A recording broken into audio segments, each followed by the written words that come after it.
Gentiles have been telling us for hundreds of years that the Jews have no clue on how to pronounce the name, and so they come up with the most bizarre concepts that you could ever imagine. Well, just as the New Testament says that the communication of God, the oracles of God, were committed to the Jews, and we have with us Nehemiah Gordon to take us back into what do the rabbis say, and he's here with us. Nehemiah, take it away. So last week, Michael, we talked about how scholars, and serious scholars, I'm not talking about wackadoodles on Facebook, I'm talking about serious university scholars who are trying to understand how the name was pronounced, the name of the Father was pronounced in ancient times, will go to the depths of every pagan, magical, and Gnostic source, anybody but the Jews. And it's somewhat of a mystery of why they won't look at Jewish sources. And I started doing some study about this a few months back. I'd read a book in which this one scholar had said, a serious scholar, he said this name Yehovah is a distinctly Christian form, that no Jew ever thought the name was Yehovah, and it was simply the Christians misunderstanding what they saw in the Hebrew manuscripts. And it got me to ask a question I'd never asked before. And the question it forced me to ask, it made me ask, was, what do the rabbis say the name is? Because I'd only looked at the Bible, and I at that time had found the name in 5 Hebrew manuscripts, in a period, think about that, of 15 years or more. Yeah, these are Bible manuscripts where all of the vowels appear, so exactly. It could be pronounced. Right, it's the Aleppo Codex, the Leningrad Codex. I'd found it in 5 Hebrew manuscripts at the time. But I never even really asked the question, what do the rabbis say the name? And it is a good question. Mm-hmm. So I called my book Shattering the Conspiracy of Silence. And the idea behind that name is that we have an actual conspiracy that's described in the Babylonian Talmud, the Tractate of Kedushin 71a, and it's brought, we even have the name of the head conspirator. His name is Rabbi Bar Bar Chana. It's kind of a hard name to say. Rabbi Bar Bar Chana. And he lived around the year 250 to 300 AD, and he says as follows. He said, sages transmit the 4-letter name to their disciples once in a 7-year period. So what he's describing is, by the year 250, Jews were no longer commonly speaking the name. It had been forbidden by the Romans, and there was an internal reason to suppress people healing in the name. And it's really interesting. We talked last week how there were both Jews and probably also Jews who believed in Yeshua who were healing in the name of the Father, YHVH, and the rabbis wanted to suppress this, the Romans wanted to suppress this, so everybody was happy, right? But the rabbis still preserved this name, and they preserved it by transmitting it from rabbi to disciple once every 7 years. So that's a conspiracy of silence. We know, meaning we, the rabbis, know what the name is. We don't want the multitudes, and definitely not the Christians, to know, meaning that was really part of it. They were saying what they defined as Christians or Messianic Jews, Nazarenes, using this name, or as they saw maybe even abusing the name. We said, let's just ban it. And they said, well, ban it until when the Messiah comes. And they talk about how it's not permissible to speak it in this world, but in the world to come when the Messiah reigns as king, then we'll speak the name. But to preserve the name, they transmitted it rabbi to disciple once every 7 years. So now in that, that was actually a ceremony. So you're jumping ahead because I told you about this. Yeah, we're spoiling. We're letting you. Spoiler alert! Yeah, we're letting you in on what we get to do for hours and hours and hours and hours. Right. You get a little bit of this, and so this is right, so last exciting. night Michael got the 6-hour version. I'm going to give you the condensed version this time, guys. All right. So at the time I wrote the book Shattering the Conspiracy of Silence in 2012, I knew about this source. I didn't know about the other sources. Okay. And what I knew is that the rabbis in the Talmud in the year 250 AD are telling us they transmit the name every 7 years. But the reason scholars will plumb the depths of every pagan source for the pronunciation of the name is they don't believe what the Talmud says. They say, come on, the rabbis didn't really transmit the name once every 7 years. Surely if they did that, we'd find traces of it in later Jewish sources, right? Mm-hmm. And where are those traces? Meaning, we have over 100,000 Jewish books, and I mentioned to you I have a database with over 100,000 Jewish books. It came out of Bar-Ilan University. It costs about $1,000 with all the updates. And scholars at Bar-Ilan University have been typing in Jewish books since the 1970s. To the point where they've gotten to so many books you can do a search and you're not looking at all of Jewish literature, but you're looking at a large percentage of every Jewish book that's ever been written. It might be, and I don't know the number, but it's somewhere between 25 and 75% of all Jewish books ever written that have survived. Let's put it that way. There's other books in manuscript that have never been printed. There's other books that, they'll eventually get to, right? Anyway, and I got to tell you a funny story about this. So I went to get an update. You got to get an update every few years on this database. And I went to get the update, and I paid the money for the update. It was a couple $100. And they say, okay, well, we have a guy in Jerusalem that you can get it from. You don't have to come all the way to Tel Aviv, where Bar-Ilan University is located. So I go to somebody's apartment in Jerusalem, and he's an ultra-Orthodox Jew, and he looks at me and he says, why do you want this database? This is 100,000 books written by rabbis. You're not wearing a kippah. Why would you be interested in this? And I said, I paid the money. Are you not going to give it to me? And, I got all defensive. And he says, no, I'm seriously, genuinely asking. I've never seen somebody who doesn't wear a kippah, who's not an ultra-Orthodox Jew, be interested in a database of 100,000 rabbinical books. And I said, well, I'm a researcher of ancient Jewish sources. All right, no problem. I'm not trying to start a fight. I've just never seen it before. So I get this database, Michael. Calm down there. Right, well, I'm Israeli. I get defensive, So I get this database, and I'm asking the question, are there any rabbis who say what the name is? And I think, I don't think there are. If there were, I would have heard about it, right? If somebody's writing a paper, a serious paper in a scholarly journal about how the Gnostic pronounced the name, and I've never read a paper, and I've read, I think, everything there is on the name, just about, in academic scholarship, surely somebody would have published this, right? It must be there, and I would know about it. So I put it's a flash drive, I put it in, it's all in Hebrew. Even the interface is in Hebrew. It doesn't say search, it says chapes, right? So I type it in, and I do a little search, and I'm like, I know I'm not going to find it. Within 30 seconds, I found a rabbi who said the name is Yehovah. Within literally 30 seconds. Within literally 30 seconds, I found a rabbi who said the name, the Shema Mefurash, the explicit name, the unequivocal name, is with the vowels Shva, Cholam, Kamatz, and you're going to hear that, guys, over and over today. Shva, Cholam, Kamatz, those are the names of the vowels. They have names, the vowels. Shva is that little E in Yehovah. Cholam is the O, and the Kamatz is the A. So this rabbi says unequivocally, without a question, he says, as a matter of fact, yeah, as we know, the vowels are, or he doesn't say as we know, he says the vowels of the name which are Shva, Cholam, Kamatz. He states it matter-of-factly. Within 30 seconds, I found that. And I was sitting there shaking. I didn't think I would find it. And there I found it in 30 seconds. And I realized, if I found this in 30 seconds, and all I did was search in the database. Now, I had to have the database, and I had to be able to read Hebrew and search in Hebrew. But literally, it took me 30 seconds to find it. And what it made me realize is if I could find it in 30 seconds, and nobody's ever talked about this that I've ever read in scholarship. They're talking about the Gnostics, and they're talking about the Greek magical papyri, but not this source. That means nobody's ever looked. Because if they'd looked, they would have found it in 30 seconds. Yeah. Maybe it would have taken them 5 minutes. I'm good. But literally nobody's ever looked to see what do the rabbis say the name is, and why don't they look? So the reason they don't look, and I looked this up in Hebrew Jewish sources, you can't blame the pagans or the Christians or the agnostics for this. This is Jewish Israeli sources, an encyclopedia in Hebrew. And it's saying our rabbis, these are Orthodox Jews writing, saying our rabbis didn't know how to pronounce the name. And they give a source. So what do? I'm a troublemaker. I look up the source. And you know what the source says, Michael? It's a source from around 1750 from a rabbi named Elijah of Vilna. Let me read you what it says. It's pretty cool. Now, he was actually, turns out, the rabbi of my ancestor, of my fifth great-grandfather. My great-great-great-great-grandfather was the number one disciple of Elijah of Vilna.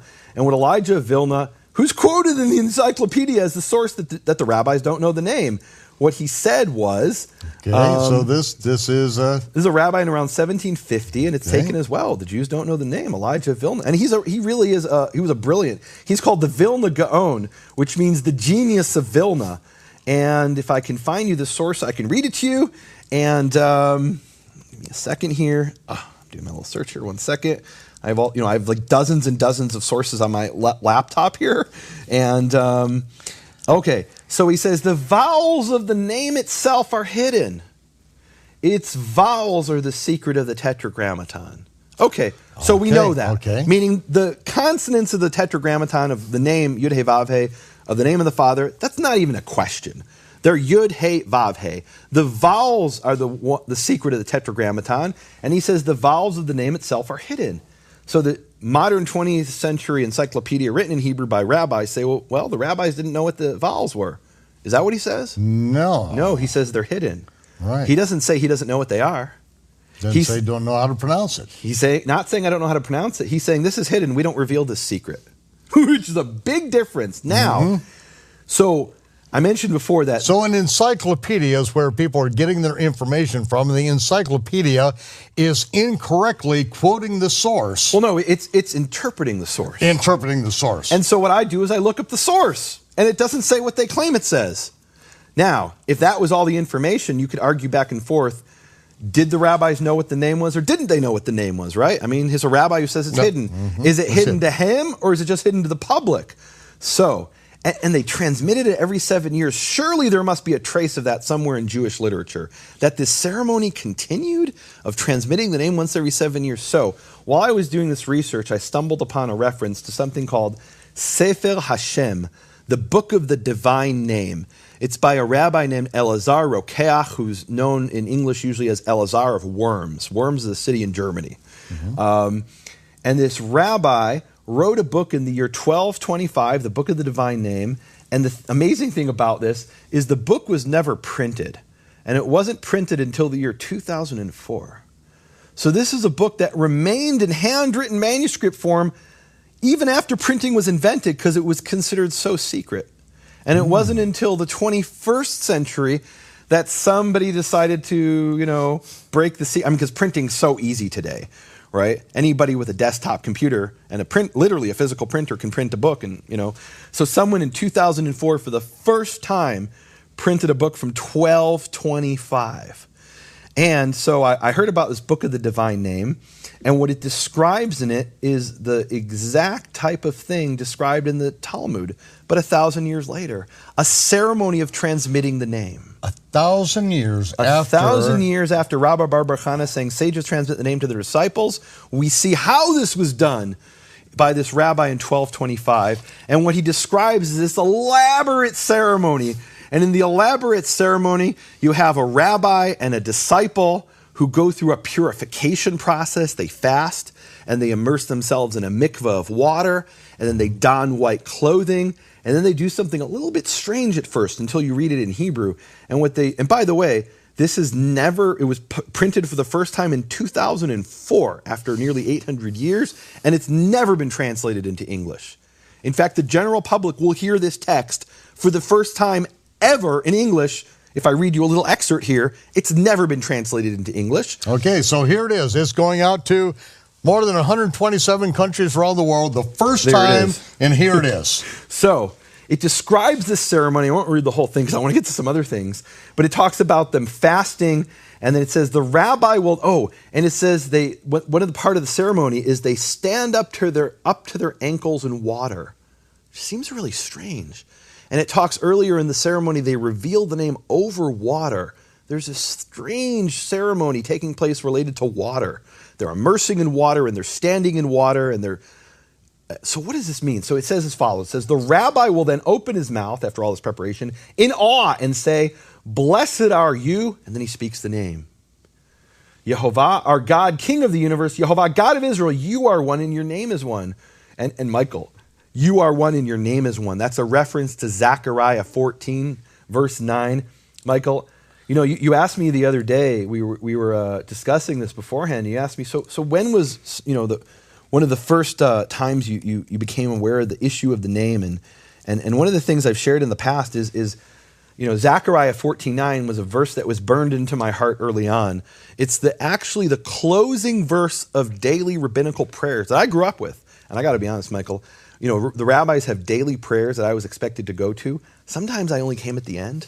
I was bored during these prayers by rote, but I always loved that prayer at the end. And it's the verse in Zechariah 14:9, and I still remember it as the song I heard in the synagogue. Can I sing it for you? Please do. So in Hebrew, and remember, in the synagogue, the tradition is don't speak the name Yehovah, speak it as Adonai. So that's how I remember it. Mm-hmm. But the verse was, Vahaya Adonai. This is the closing part of the entire long 45-minute prayer service, and on Shabbat, like more than 40, like a long prayer service. It'd be like 2 hours. Vahaya Adonai lemelech al kol haaretz. Bayom hahu,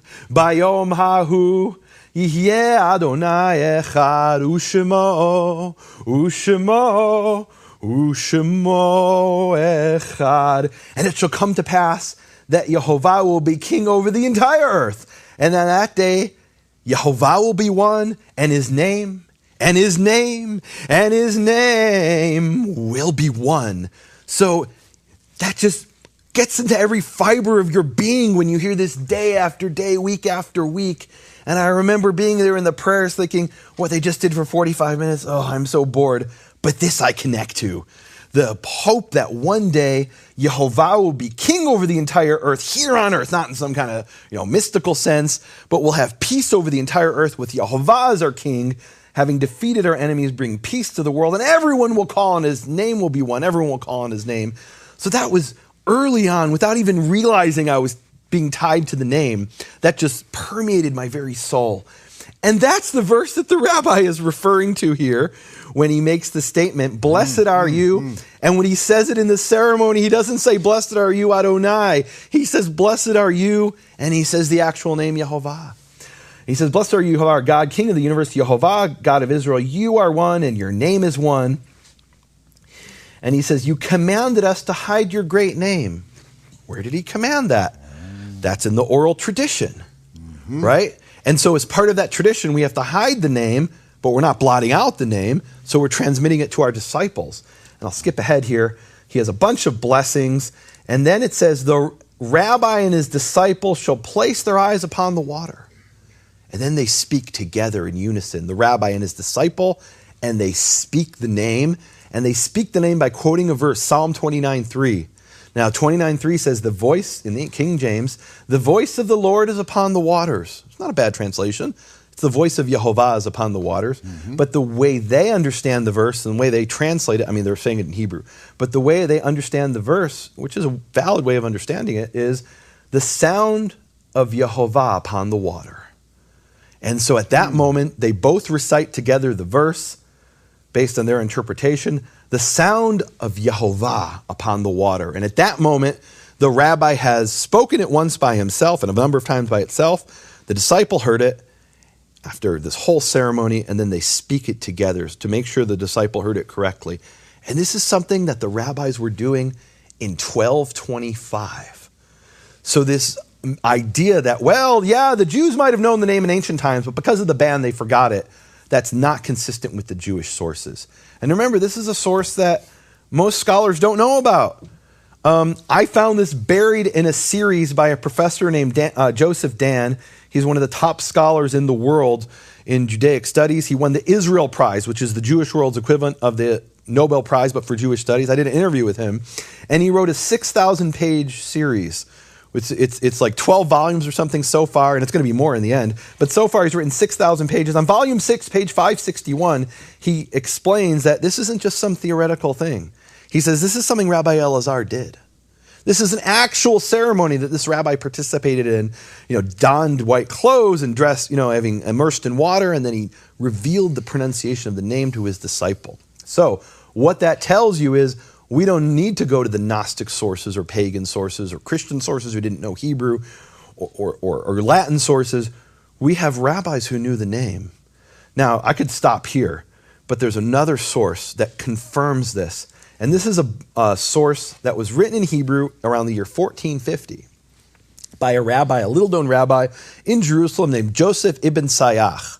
And he wrote a book that's never been printed, even today. So if you wanted to read this in Hebrew, there's only one place you can find it. And I actually have here the manuscript, a photo of the manuscript. And I've actually highlighted the section I'm going to translate now. But here's the section from the manuscript. And this is interesting, this manuscript. This is the copy written by Joseph ibn Sayach. Not only was it never printed, but it was never even copied. This is the original. This is the original by the author. There's only one copy that ever existed, and we have his copy. And in this book, he answers a series of questions that people sent him as letters. And they would include a little bit of money, right? They'd send an email, basically, but it was, a scroll, and they'd send some money with, and they'd say, look, Rabbi, we have a question. We need you to give us a binding answer. We have a problem in our community, And this is question number 43. I don't even know what question 1 through 42 are, but there's about 100 questions or something in this book. It's very common. There's thousands of Jewish books like this. Many of them have never been printed. So, at least as of today, this has never been printed. So question number 43 that they sent to Ibn Sayyah in the 15th century in Jerusalem, and they say as follows: a certain sage has been uttering the name according to its letters, and a certain rabbi rebuked him for this. But the sage was stubborn in his actions. So what they're describing here is they're saying, Rabbi, help us. There's a sage in our community who's speaking the name YHVH. And our local rabbi, the leader, rebuked him, and he says, I don't care what you say, I'm a sage. You might be a rabbi, but I'm whatever a sage meant. It's an interesting question. It may have meant he was some kind of mystic, maybe, I don't know.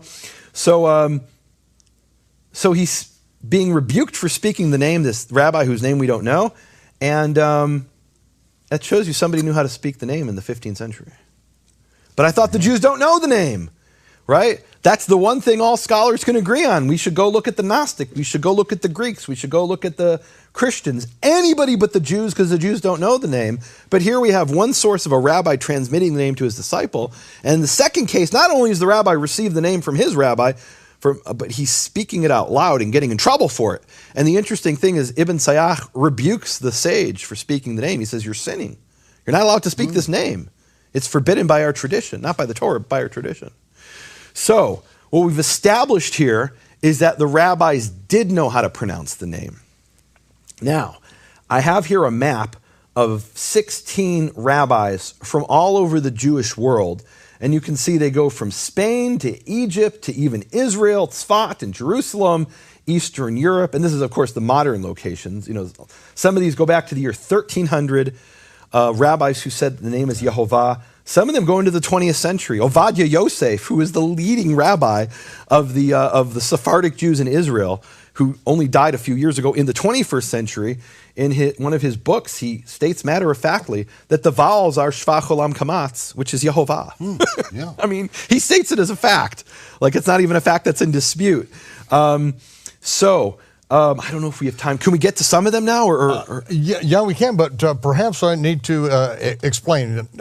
You and I were watching some YouTube videos, actually done in Israel, of people that were explaining, Gentiles explaining how to pronounce the name, and it was like, stopping every 30 seconds and just laughing because of just things that are just plain dead wrong, not a fact at all. One of the they're speaking as if it's true. Right, well, one of the claims in particular that I've heard from a number of sources, and like I said, there's a serious book by a guy named the Tetragrammaton in Western Christianity, by the scholar who wrote this book in 2015. I think it's in Wilkinson.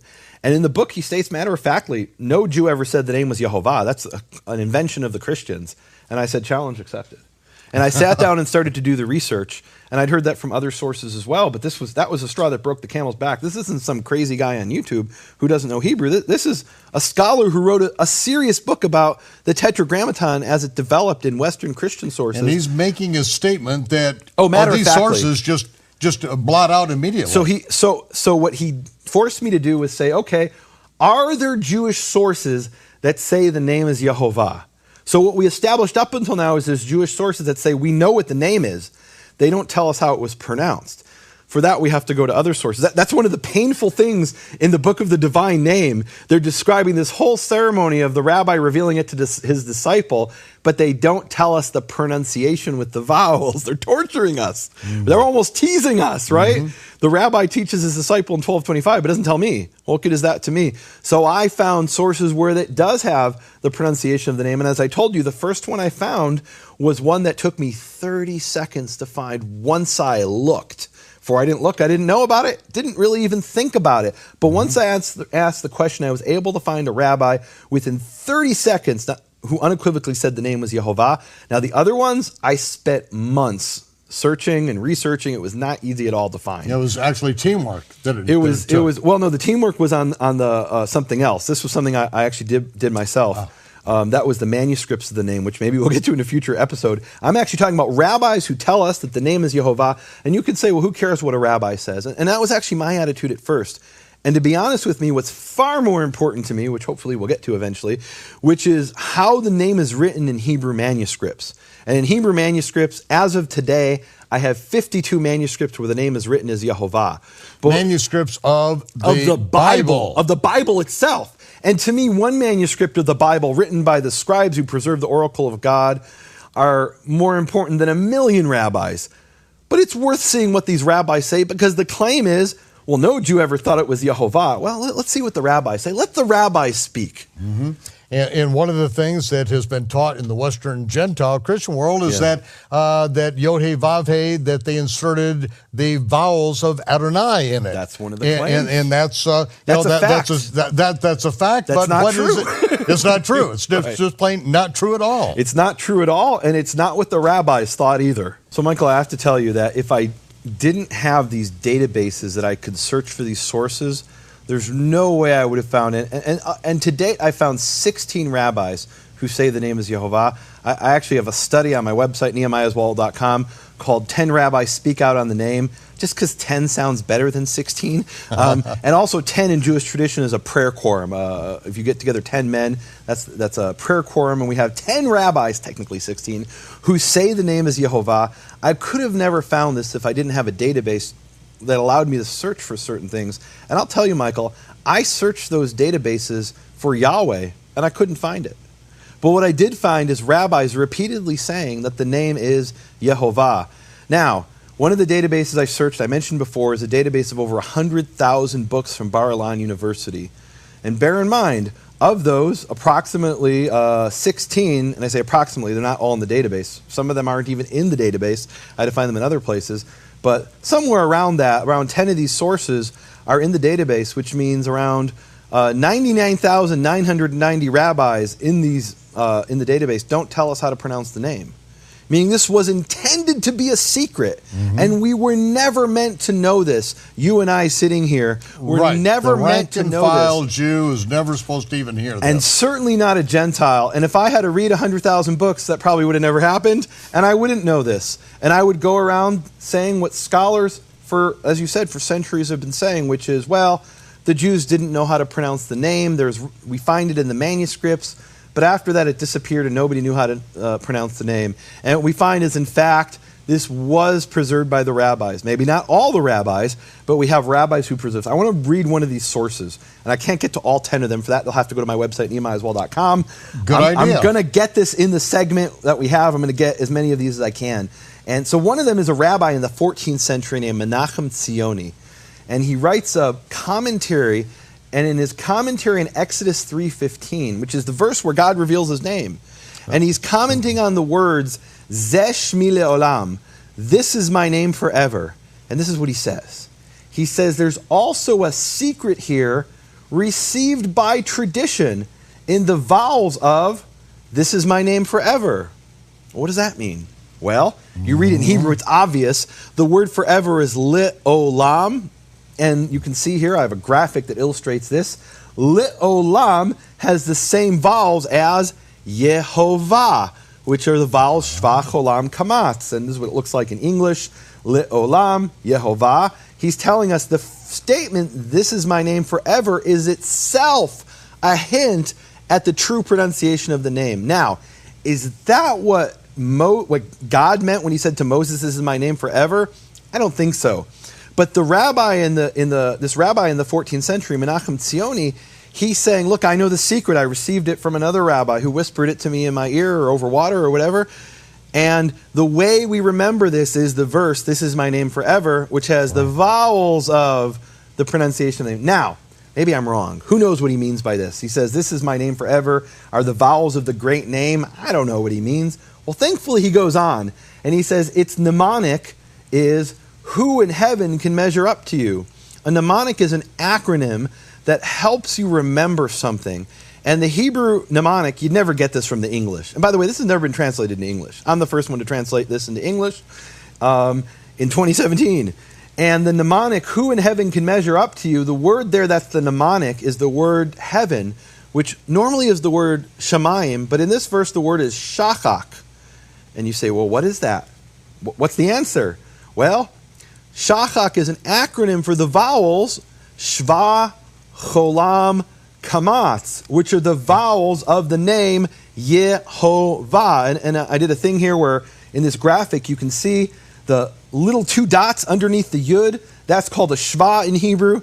And it's funny because I'll talk to this friend of mine who doesn't know Hebrew, and he's studying these things, and he calls it the Shiwa.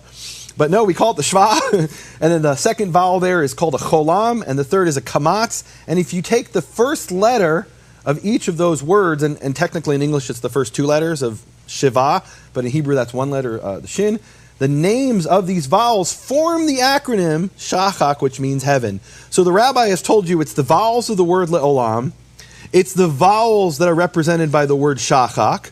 And this is the same rabbi. Mm-hmm. And then he goes on, he shares some other things, and I won't go into all of it, but he ends this teaching, or part of it, he says, thus far, this is the most amazing part, Michael. As I'm reading this, I read this months ago, and I'm looking at this Hebrew text, and I was shaking. I was in tears. Here's a rabbi who wrote this in the 14th century, so we're talking like, 1375, right? That's 700 years ago. Nobody's brought this in the discussion on the name, and I'm reading this source, at least nobody I found has brought. They'll bring the Gnostic sources, everybody, but not the Jews. Here's what the rabbi says. He's told you it's the vowels of Le'olam. He tells you it's the vowels Shva, Cholam, Kamatz. He says that a 3rd time, which I'm skipping to save time here. And then he says, thus far the words of the man who revealed the secret to me. I got the chills when I read that. He's telling us he stood by a riverside with his ankles up to the water or something like that. I don't know if it was exactly that, but he participated in the chain of transmission. And he tells us that this was received by tradition. And this was revealed to him as a secret by some man. We don't know what man. But he received this as a tradition that the true pronunciation of the name is Yehovah. And the way he was told to remember it is, because if I pronounce a word to you, and you ever probably broken telephone? The way I pronounce it might be different how you pronounce it, and the way she pronounces it, and the way he pronounces it. But if we have these mnemonics and other devices, it helps us preserve the vowels. So if we know that the acronym is Shachak, which is Shva, Cholam, Kamatz, and it rhymes with the vowels of Le'olam, which is Yehovah, there's no way you can get it wrong. And he's telling us, I didn't make this up. This was revealed to me in the 14th century. And this is just one rabbi of 16 that I've discovered so far. There might be more. But one of 16 rabbis who says the name is Yehovah, and he makes it really clear what he's talking about. So that's one rabbi. Let me bring you another one. This other one's kind of interesting, and I want to give you the background first. And I'm keeping my eye on the time. I want to get to I'm not going to get to all 10 or 16. I'm going to get to as many as I can. But so the background to the next one, this rabbi is a rabbi who wrote in 1608. His name is Shabtai Sofer. He's considered the greatest grammarian of the 17th century and the 16th century. And it's interesting because the previous rabbi, Menachem Tzioni, was a mystic. This rabbi is a grammarian. Very different mentalities for rabbis. And he's talking about a passage in the Talmud, which I bring in my book, Shattering the Conspiracy of Silence. The passage says that, look, this ban on the name, it's only for now. In the world to come, we'll speak the name. And here's how they phrase it. They say this world is not like the world to come. And again, the world to come is, according to the rabbis, the kingdom under the reign of the Messiah on earth. This world, the exile, is not like the kingdom of the Messiah.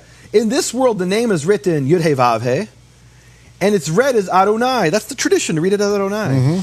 But in the world to come, it will be one, written YHVH and read YHVH. And of course, they're referring to Zechariah 14:9, which I won't sing again.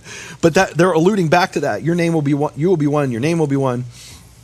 So this is what he says in 1608. He writes this, he doesn't publish this in a book.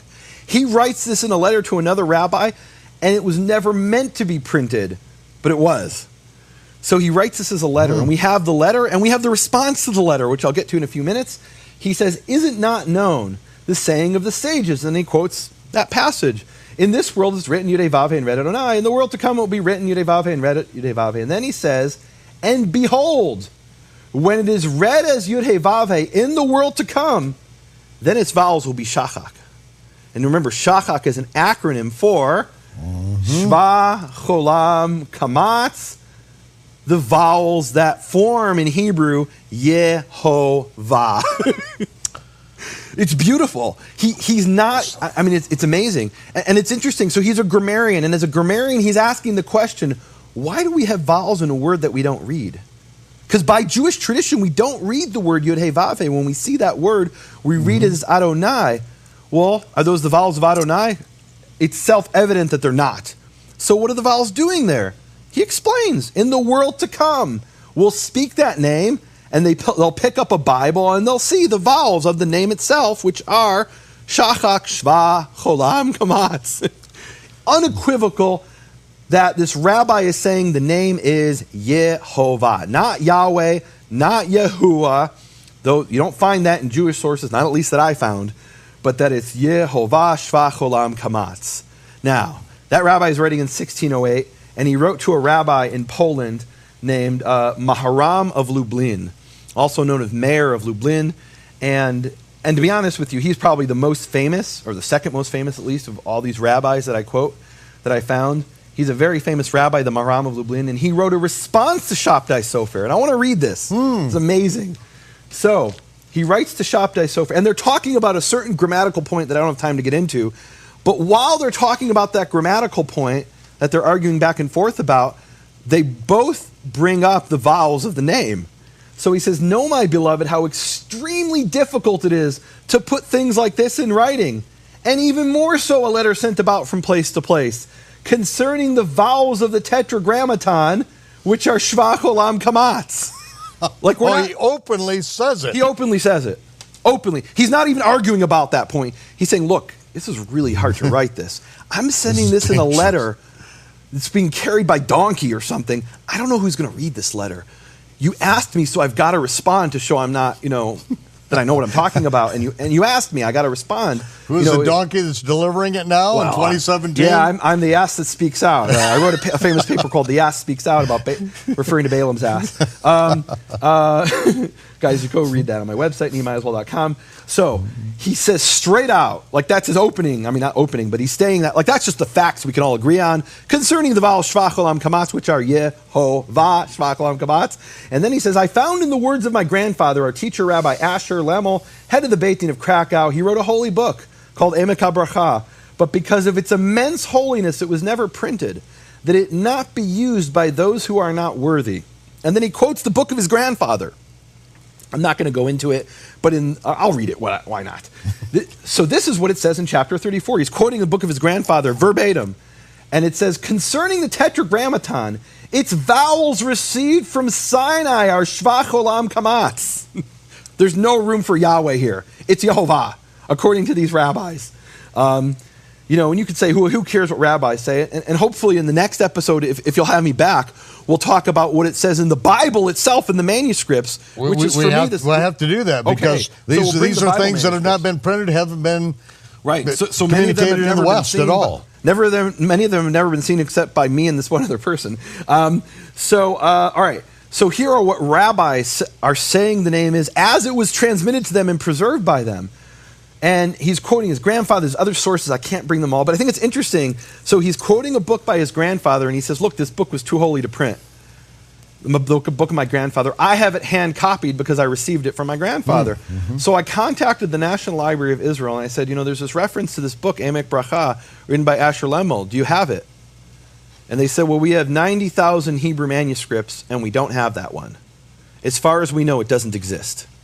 And I asked them after I had exhausted all the other databases and resources. And so as far as I know, this book was so holy it was never printed. And because it was never printed, we only have it surviving in a quotation by the author's grandson, Maharam of Lublin, which is amazing. So there's other sources. I'm going to skip some of these. Okay, so I love how Maharam of Lublin, this guy, mayor of Lublin, in 1600, ends a letter to Shabtai Sofer. He says, I have one request, that you hide this letter in a pure and holy place and not allow it to be passed around here and there. So he wrote this letter as a response to another rabbi stating matter-of-factly the information. He knew as a secret that the name was Yehovah, and that his grandfather knew as a secret that it was Yehovah. And he said, look, it's hard to write this. Who knows who's going to read it? Make sure that you hide this letter after you've read it. And you know what? when he died, his disciples found a copy of the letter and they printed it. And because of that, we're able to sit here and share this with the entire world. We were never meant to know what's in this letter. This was meant to be a secret. And we have this verse in Jeremiah 23:27. It says, they plan to make my people forget my name. And that's part of my heritage. And I need to go back to what it says in the Bible and not continue the tradition of hiding the name. Now, I have a whole bunch of other sources. I want to end with a rabbi from 1896. He was a rabbi named Jacob Bachrach. And in 1896, he writes a whole bunch of things. I'll read this really quick. He says, if the vowels of the Tetragrammaton were indeed the vowels of Adonai, precision would have required putting a chat of patach under the yud for the aleph of Adonai. Those who don't know what that means, go and research that. Anybody who you tell in scholarship that these are the vowels of the name Yehovah, they'll say, well, no, that's the vowels of Adonai, and here's why. Here's a rabbi in 1896 who says that's utter nonsense, that's completely a misunderstanding of the vowels. Let me read you the end of what he says after saying the vowels are shvach olam kamatz. He says, according to the rulings that have come down to us, this is a rabbi, there is no prohibition from the Torah to speak the name the way it is written. However, the custom not to pronounce the name the way it is written is very old. Thus, it is not right to pronounce the name. In other words, he's saying, look, it's not a Torah prohibition, but we're not allowed to do it because we have a custom not to do it. But he's saying, and he ends, there's no prohibition from the Torah. And then he says, there was a time, meaning in history, there was a time, it's a rabbi in 1896 saying this, Michael. There was a time and there shall again be a time when all the peoples, all of them, will call on the name of Yehovah. And Yehovah will be one and his name will be one. That's Zechariah 14:9 again. For this tradition of reading what is not written, Adonai, which that is Lord, will be completely abolished. And then we will all read it the way it is written as Yehovah. So we have this chorus of rabbis. We have what we call in Hebrew a minyan of rabbis, a quorum of 10, even 16 rabbis proclaiming that the name is Yehovah. And I haven't found any of these early Jewish sources or medieval Jewish sources even that say the name is Yahweh, the name is Yahuwah. What I found is these rabbis repeatedly saying the name is Yehovah, and you can't let people know this. And even my own ancestors were part of that conspiracy of silence. Michael, we read those prophecies. The world needs to know what that name is. It needs to be proclaimed to all the nations. And may the prayer of this rabbi be fulfilled. As the prophet says, all those who call upon the name of Yehovah will be saved. You want to call upon the name of Hashem, what's his name, Adonai, Yahweh, whatever, you're on your own. You're on your own because he is making his name known. Those things were hidden hundreds of years ago and hidden by Nehemiah's ancestor and said this should not get out, should not get into the hands of the unworthy, now is being declared to the entire world by his great, great, great, great, great, great, great, great, great, great, great grandson to the entire world. Ladies and gentlemen, it is time to open your eyes, lift up your ears. The living oracles of God, the communication of the Almighty was committed to the Jews. It is time for the Gentiles, 10 Gentiles, to take a hold of the hem of the Jew and say, teach us, because this is what was prophesied. The Gentiles would admit that we've inherited lies. Only the arrogant will stand on their own ground and say, we're just going to go by our own Gentile speculation. Ladies and gentlemen, the brimstone is about to hit the fan. We are going to go next week, and we're going to find out right from the sources of the Hebrew Bible, Bibles that have never been even seen outside, for hundreds of years. You're going to see it here next week on Shabbat Night Live. Nehemiah, would you please close with the Aaronic blessing? Yes, Michael. Yevarechecha Yehovah v'yishmerecha. Yehovah bless you and keep you. Ya'er Yehovah panav elecha v'chuneka. Yehovah shine his face towards you and be gracious towards you. Yisa Yehovah panav elecha. Yehovah lift his face towards you. V'yasem lecha shalom. And may he give you peace. Amen. Amen.